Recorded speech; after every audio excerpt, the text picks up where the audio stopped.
1 day after backers of Mr. Zelaya took to the streets of Tegucigalpa to protest his ouster, U.S. Secretary of State Hillary Clinton delivered the Obama administration's first on-camera comments regarding events in Honduras.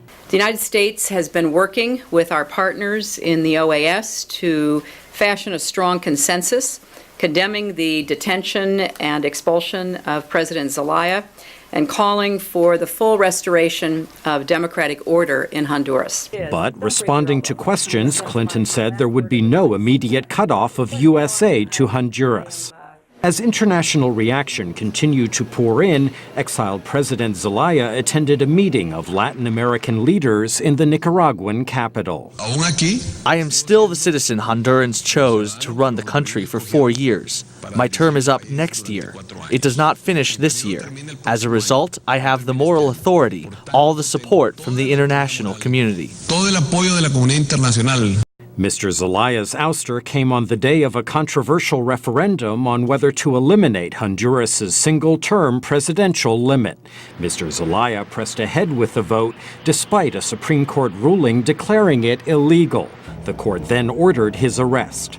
Hours after Mr. Zelaya was sent into exile, Honduras' legislature appointed Congressional President Roberto Micheletti as interim president. All I want to say to you is that this is a constitutional succession. Mr. Micheletti said he will only serve out the remainder of President Zelaya's term, which ends in January. He asked that Honduras be left in peace. But the Organization of American States, as well as United Nations Secretary General Ban Ki-moon, condemned the coup and demanded Mr. Zelaya's reinstatement. Leaders throughout the hemisphere have made similar statements. Venezuelan President Hugo Chavez predicted that Micheletti would be overthrown and end up in jail.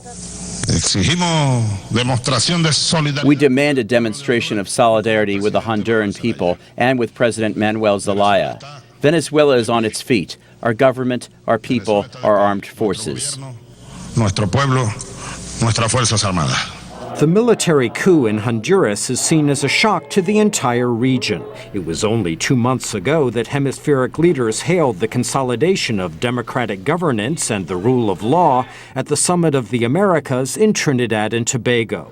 The last Latin American leader to be forcibly exiled was former Guatemalan President Jorge Serrano in 1993. Venezuela's Hugo Chavez survived a coup attempt in 2002. Michael Bowman, VOA News, Washington.